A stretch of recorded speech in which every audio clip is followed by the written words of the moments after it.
નમસ્તે વિદ્યાર્થી મિત્રો, ધોરણ 11 કોમર્સ વિષય એસપીસીસી એકમ નંબર 2 કંપની સેક્રેટરી.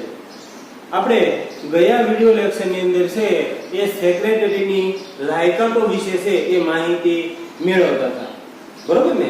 આપણે એની પહેલા છે એ સેક્રેટરીના ગુણો જોયા, એમના પછી છે આપણે સેક્રેટરીની લાયકાતો છે એ જોતા હતા. કે બાદ સેક્રેટરીની જે લાયકાતો છે એ દરેક પ્રકારની લાયકાતો છે એ શિક્ષણ દ્વારા છે એ નથી મેળવી શકાતી, બરોબર ને? અમુક લાયકાતો એવી છે કે ભાઈ એ લાયકાતો છે એ સેક્રેટરી પોતે અનુભવ દ્વારા છે એ મેળવી શકે છે, બરોબર ને? એની અંદર આપણે છે એ ઘણી બધી લાયકાતો છે એ જોઈ હતી. હવે આપણે છે જે લાયકાતો બાકી છે એમના વિશે છે એ માહિતી મેળવીએ, બરોબર ને? તો એની અંદર છે આપણે સેક્રેટરીની લાયકાત, સેક્રેટરીની લાયકાતો આની અંદર છે એ નંબર 8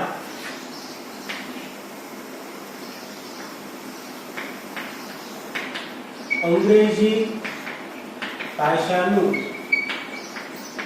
જ્ઞાન અને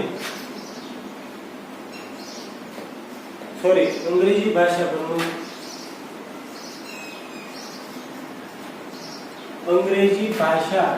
પરનું પ્રભુત્વ અને અન્ય ભાષાઓનું જ્ઞાન,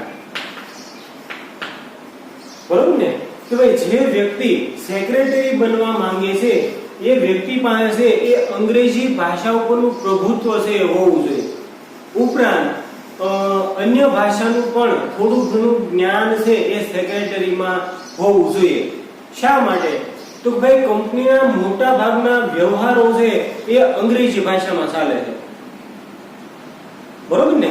કે ભાઈ કોઈ પણ મેલ આવે, કાચો માલ ખરીદવો હોય, અન્ય વ્યક્તિને માલ છે એ વેચવો હોય, કોઈ પણ વ્યક્તિ છે, કોઈ અન્ય કંપની છે એની સાથે કરાર કરવો હોય, ડિબેન્ચર દ્વારા ઓછીની મૂડી મેળવવી હોય, તો આ દરેક પ્રક્રિયા છે તે ઓનલાઈન કરી શકાય છે, બરોબર ને?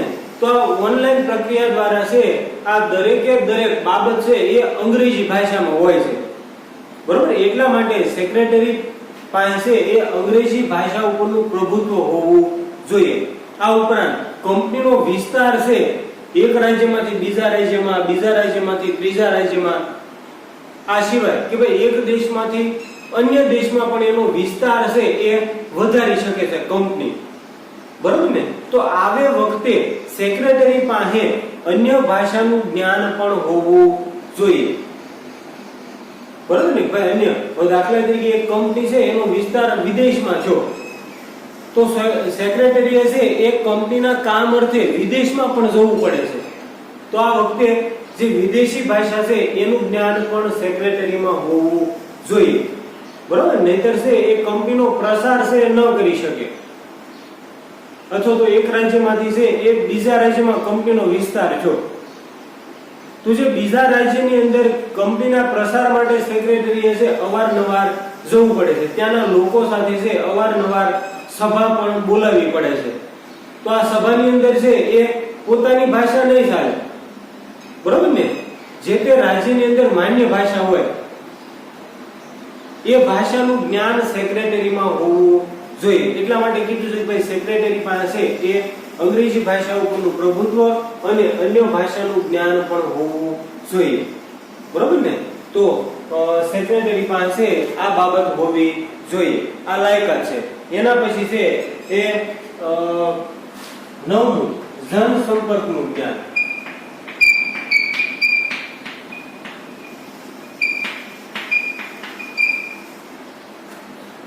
કે ભાઈ સેક્રેટરી છે એને અવારનવાર ઘણા બધા વ્યક્તિઓના સંપર્કમાં છે એ આવવું પડે છે. હવે જો એનામાં જનસંપર્કનું જ્ઞાન હશે તો એ અન્ય વ્યક્તિ સાથે છે એ વ્યવસ્થિત રીતે વાત કરી શકશે, જો જનસંપર્કનું જ્ઞાન ન હોય તો કંપનીનો વિસ્તાર છે એ ફેલાવી શકે નહીં, વધારી શકે નહીં. બરાબર ને? કે ભાઈ ઘણા બધા ત્રાહિત પક્ષ સાથે છે એ સંપર્કમાં રહેવું પડે છે સેક્રેટરીએ કંપનીના પ્રસાર માટે. કે ભાઈ કોઈ શેર હોલ્ડર હોય, ડિબેન્ચર હોલ્ડર હોય, બેંકના કર્મચારીઓ હોય, સમાજના લોકો હોય, બરાબર. તો જનસંપર્કનું જ્ઞાન હશે તો કંપનીને લાંબા ગાળે છે એ સેક્રેટરી ફાયદો છે એ કરી શકે. કે ભાઈ પોતાની કંપની શું છે, કેવું ઉત્પાદન કરે છે, સમાજની અંદર એની ગુણવત્તા કેવી છે, આ બધું છે એ લોકોને સમજાવવાનું હોય છે સેક્રેટરી. એટલા માટે સેક્રેટરી પાસે એ જનસંપર્કનું જ્ઞાન પણ હોવું જોઈએ. આ ઉપરાંત 10મું છે કમ્પ્યુટર અને અન્ય ઇલેક્ટ્રોનિક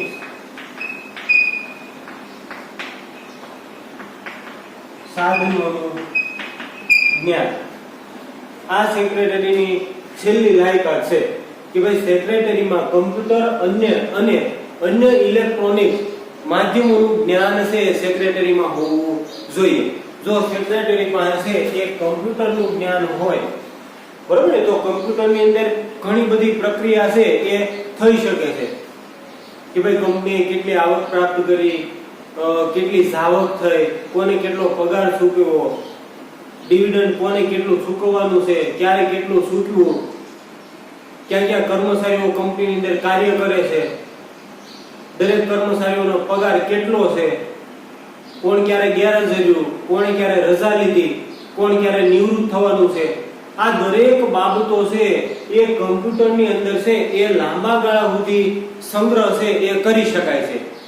બરોબર. એટલા માટે આ કંપનીના આવા ઘણા બધા કાર્યો કરવા માટે છે એ સેક્રેટરીમાં કમ્પ્યુટરનું જ્ઞાન છે એ હોવું જરૂરી છે. આ ઉપરાંત અન્ય ઇલેક્ટ્રોનિક સાધનોનું જ્ઞાન પણ સેક્રેટરીમાં હોવું જોઈએ. આપણને ખબર છે કે ભાઈ કંપનીની જે રજિસ્ટર્ડ ઓફિસ છે, બરોબર ને, ત્યાં એકલું કમ્પ્યુટર નહીં હોય, અન્ય પણ ઘણા બધા ઇલેક્ટ્રોનિક સાધનો છે એ હશે. બરોબર ને? પ્રિન્ટર હશે, સ્કેનર હશે, તો એને ચાલુ બંધ, નાની મોટી ખરાબી આવી હોય તો એને ચાલુ કરવાનું જ્ઞાન પણ સેક્રેટરીમાં હોવું જોઈએ. એટલે કીધું છે કે ભાઈ સેક્રેટરીની અંદર કમ્પ્યુટર ઉપરાંત અન્ય ઇલેક્ટ્રોનિક સાધનોનું જ્ઞાન પણ સેક્રેટરીમાં હોવું જોઈએ. બરોબર ને? તો આ પ્રિન્ટર છે, સ્કેનર છે, એ પણ ચલાવતા છે એ સેક્રેટરીને આવડવું જોઈએ. કારણ કે કરાર કરવાનો હોય તો એમાં ઘણી બધી પ્રિન્ટ કાઢવી પડે, અમુક એવો દસ્તાવેજ હોય તો એને સ્કેન કરીને પાછો સેન્ડ કરવો પડે. તો આવું બધું જ્ઞાન છે એ સેક્રેટરીમાં હોવું જોઈએ. બરોબર. તો એટલા માટે કીધું છે કે ભાઈ સેક્રેટરી પાસે એ કમ્પ્યુટર અને અન્ય ઇલેક્ટ્રોનિક સાધનોનું જ્ઞાન પણ છે એ હોવું જોઈએ. તો આ છે આપણે સેક્રેટરીની લાયકાતો છે એ પૂરી થઈ છે.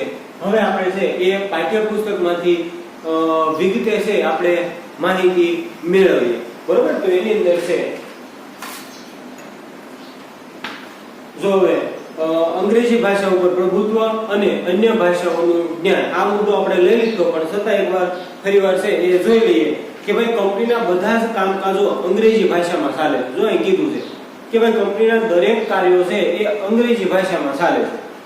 સેક્રેટરીએ જુદા જુદા પક્ષકારો સાથે છે એ કંપની વતી પત્રાચાર છે એ કરવાની જરૂર હોય છે. બરોબર ને? ભાઈ ઘણા બધા એવા કાર્યો હોય છે કે ભાઈ એની અંદર છે એ પત્ર વ્યવહાર ફરજિયાત છે. પત્ર વ્યવહાર ન કરે તો ઓનલાઈન મેલ પણ છે એ મોકલી શકે. આ પત્ર વ્યવહાર કરવા અથવા તો મેલ મોકલવા માટે છે એ સેક્રેટરી પાસે અંગ્રેજી ભાષાનું જ્ઞાન છે એ હોવું જોઈએ. આગળ કે ભાઈ તેથી અંગ્રેજી ભાષામાં તેણે મહારત છે એ હાંસલ કરવી જોઈએ. મહારત એટલે કે ભાઈ એની પાસે એ અંગ્રેજી ભાષાનું પ્રભુત્વ, એટલે કે ભાઈ અંગ્રેજી ભાષા છે એને સચોટ આવડતી હોવી જોઈએ.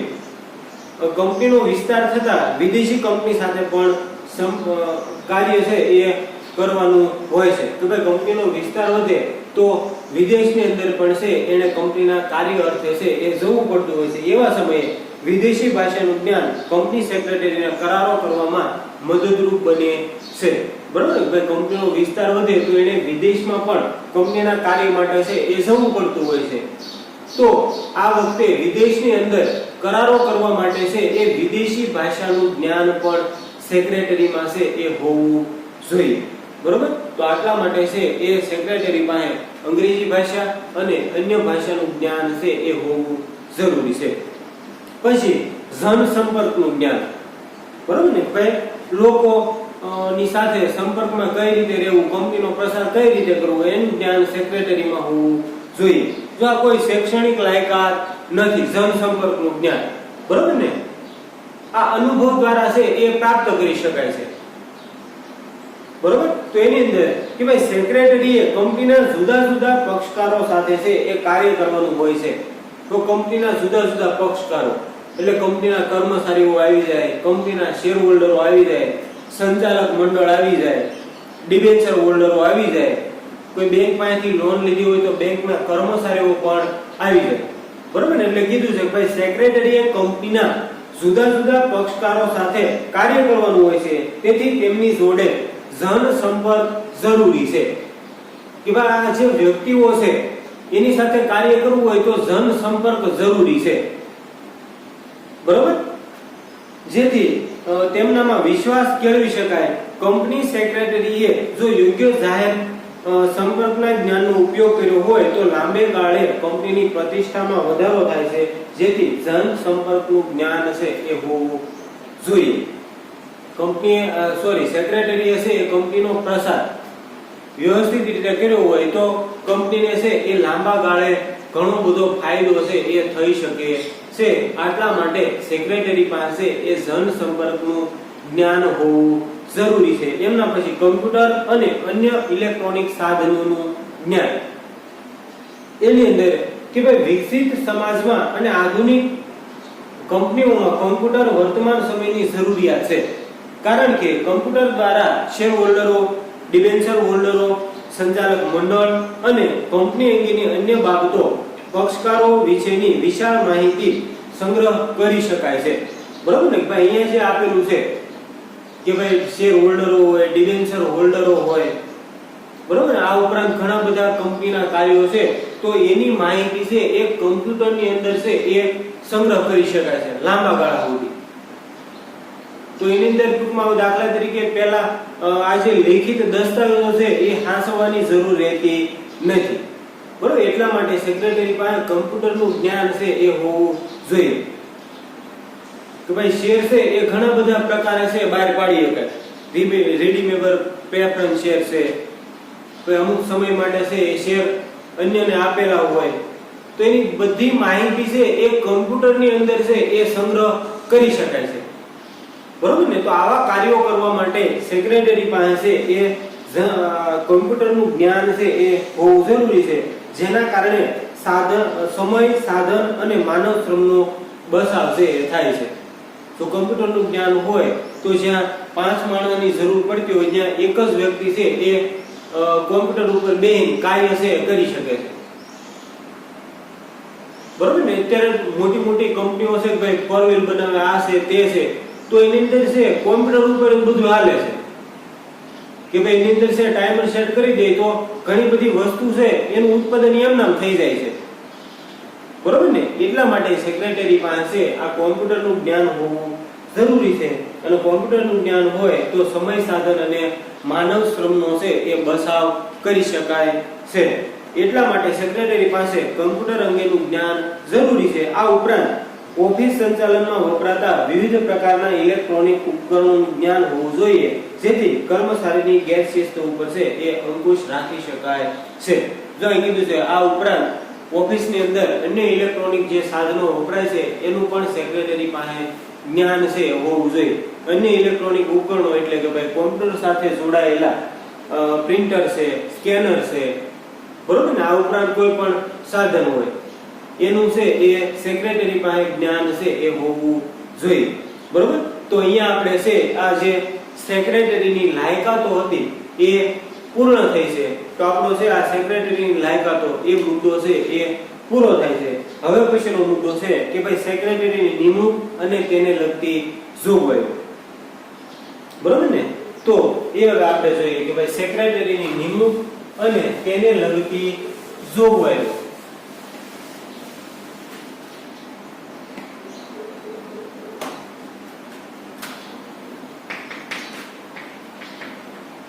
સેક્રેટરીની નિમણૂક અને તેને લગતી જોગવાઈઓ. બરોબર ને? ભાઈ સેક્રેટરીની નિમણૂક છે કઈ રીતે કરી શકાય, કેવી જોગવાઈઓનું પાલન કરી અને સેક્રેટરીની નિમણૂક છે એ થાય છે.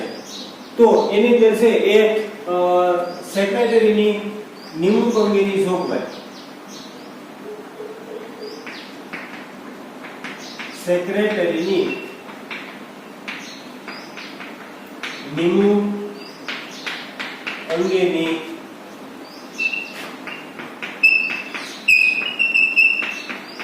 જોગવાઈઓ. બરોબર ને? પછી સેક્રેટરીની નિમણૂક કરવી હોય તો કઈ કઈ જોગવાઈઓનું પાલન કરવું પડે? તો ભાઈ એની અંદર છે એ ઘણી બધી જોગવાઈઓ છે એ આવે છે. તો એની અંદર દાખલા તરીકે પહેલી જોગવાઈ છે, તો પહેલી જોગવાઈની અંદર એવું આવશે કે ભાઈ જે કંપનીની ભરપાઈ થયેલી મૂડી 5 કરોડ કે તેનાથી વધારે હોય તે કંપનીમાં સેક્રેટરીની નિમણૂક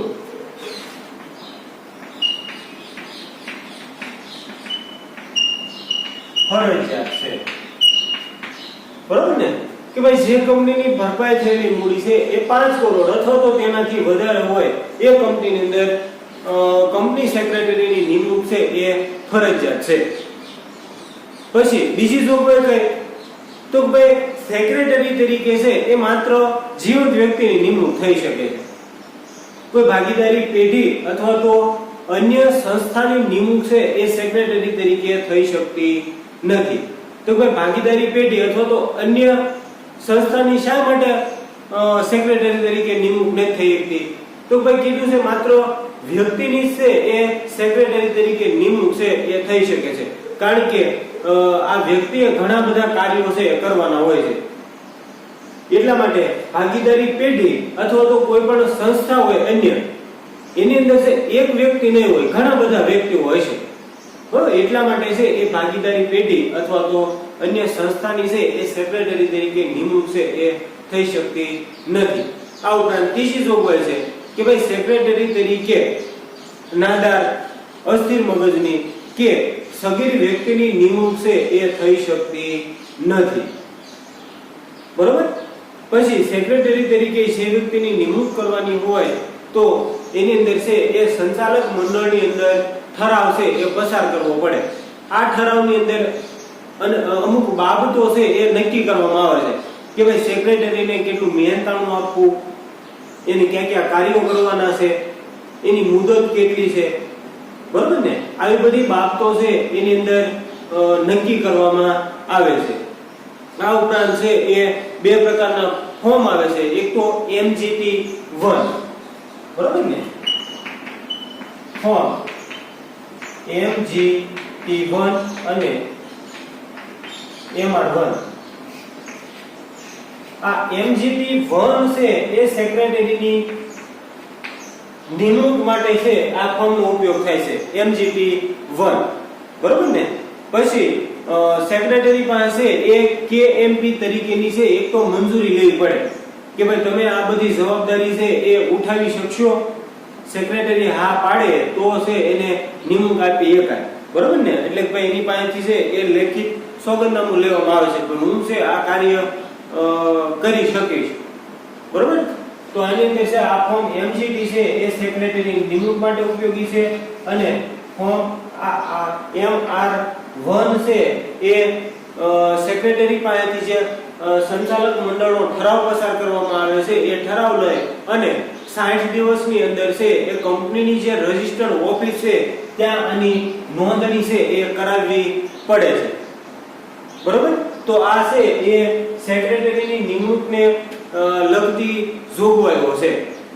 તો આપણે છે હવે પાઠ્યપુસ્તકમાંથી જોઈએ કે ભાઈ સેક્રેટરીની નિમણૂક અને તેને લગતી જોગવાઈઓ. ભાઈ નવા કંપની ધારા 2013 મુજબ કંપની સેક્રેટરી ચાવીરૂપ સંચાલકીય વ્યક્તિ ગણાય છે. આપણે પહેલા જોઈ ગયા. તેથી તેની નિમણૂક કરતી વખતે કંપની ધારાની નીચેની જોગવાઈઓનું પાલન છે એ કરવું જોઈએ. જો હવે જોગવાઈઓ આપેલી છે ભાઈ નિમણૂક અંગેની જોગવાઈઓ, એની અંદર પહેલી જોગવાઈ છે કે ભાઈ જે કંપનીની ભરપાઈ થયેલી મૂડી 5 કરોડ કે તેનાથી વધારે હોય ત્યાં કંપની સેક્રેટરીની નિમણૂક કરવી ફરજિયાત છે. એટલે કે ભાઈ જે કંપનીની ભરપાઈ થયેલી મૂડી 5 કરોડ કે તેનાથી વધારે હોય એની અંદર સેક્રેટરીની નિમણૂક કરવી ફરજિયાત છે. બીજી જોગવાઈ છે કે ભાઈ સેક્રેટરી તરીકે ફક્ત જીવંત વ્યક્તિની જ નિમણૂક કરી શકાય છે. ભાગીદારી પેઢી કે અન્ય સંસ્થાની નિમણૂક સેક્રેટરી તરીકે થઈ શકતી નથી. એમના પછીની જોગવાઈ છે કે ભાઈ જે વ્યક્તિની નિમણૂક કરવાની હોય તે વ્યક્તિ institute of company secretary of ઇન્ડિયાનું પ્રમાણપત્ર છે એ ધરાવતી હોવી જોઈએ. આપણે લાયકાતની અંદર જોઈશું, બરોબર ને?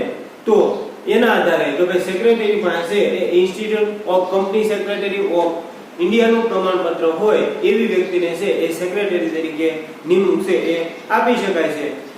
ચોથી જોગવાઈ છે કંપની સેક્રેટરી તરીકે નાદાર એટલે કે ભાઈ દેવું વધી ગયું હોય અને દેવું ચૂકવવામાં નિષ્ફળ જાય એવી વ્યક્તિને છે એ નાદાર કહેવાય છે. અસ્થિર મગજની એટલે આપણે સાદી ભાષામાં કહીએ તો કે ભાઈ ગાંડો વ્યક્તિ. બરાબર? કે સગીર વ્યક્તિની નિમણૂક છે એ થઈ શકે નહીં. જો અહીં કીધું કે ભાઈ કંપની સેક્રેટરી તરીકે નાદાર, અસ્થિર મગજની કે સગીર વ્યક્તિની નિમણૂક છે એ થઈ શકતી નથી. તો આવી વ્યક્તિ છે એ કરાર ન કરી શકે. બરોબર ને? ભાઈ ગાંડો વ્યક્તિ હોય તો એ કંપનીના કોઈ પણ કાર્ય ન કરી શકે, અન્ય વ્યક્તિઓ સાથે કરાર પણ ન કરી શકે. પછી કીધું છે કે ભાઈ સગીર વ્યક્તિ એટલે તો ભાઈ આપણે છે એ નિયમ છે સરકારનો કે ભાઈ 18 વર્ષથી નીચેની વ્યક્તિ હોય એને કોઈ પણ કંપની અથવા તો ફેક્ટરીની અંદર છે એ કામે રાખી શકાય નહીં. એટલા માટે કીધું છે કે ભાઈ સગીર વ્યક્તિને છે એ સેક્રેટરી તરીકે નિમણૂક આપી શકાતી નથી. કારણ કે સગીર વ્યક્તિ હોય એની પાસે એક તો institute of company secretary of ઇન્ડિયાનું પ્રમાણપત્ર ન હોય, એની પાસે એટલું ભણતર ન હોય અને એક ગુનો છે કે ભાઈ નાની વ્યક્તિને છે એ કામે રાખી. બરોબર? પછી પાંચમી છે ભાઈ કંપની સેક્રેટરી તરીકે નિમણૂક કરવા માટે સંચાલક મંડળની સભામાં ઠરાવ પસાર કરવો પડે છે. આ ઠરાવની અંદર તો ભાઈ નિમણૂક અંગેની શરતો, મહેનતાણું મેમ્બરશિપ નંબર છે એ હોવો જોઈએ. એટલે ભાઈ જે વ્યક્તિ સેક્રેટરી રહેવા માંગે છે એને કે એની નિમણૂક અંગેની શરતો, ભાઈ કેટલા સમય માટે રહે, શું કાર્ય કરશે, મહેનતાણું, ભાઈ એનો કેટલો પગાર ચૂકવવાનો થાય, મેમ્બરશિપ નંબર હોવો જોઈએ. બરોબર ને? ભાઈ સેક્રેટરી બનવા માંગતો હોય એની પાસે એનો મેમ્બરશિપ નંબર હોવો જોઈએ. આ institute of company secretary of ઇન્ડિયાનું પ્રમાણપત્ર મળે ત્યારે ટૂંકમાં એને છે આ નંબર આપવામાં આવે છે. એટલા માટે આ મેમ્બરશિપ નંબર છે સેક્રેટરી પાસે હોવો જોઈએ. છઠ્ઠી જોગવાઈ છે સેક્રેટરી પાસે KMP કી મેનેજરિયલ પર્સનલ તરીકે નિમાવવા માટેની સંમતિ છે લેવી પડે છે. એટલે ભાઈ સેક્રેટરીને પૂછવું પડે કે ભાઈ તમે કંપનીની અંદર છે બીજા નંબરનું KMP તરીકેનું સ્થાન ધરાવો છો, તમારથી છે આવા કાર્યો થઈ શકશે? જો હા પાડે તો લેખિતમાં લઈ લેવામાં આવે, પછી છે એની નિમણૂક કરવામાં આવે છે.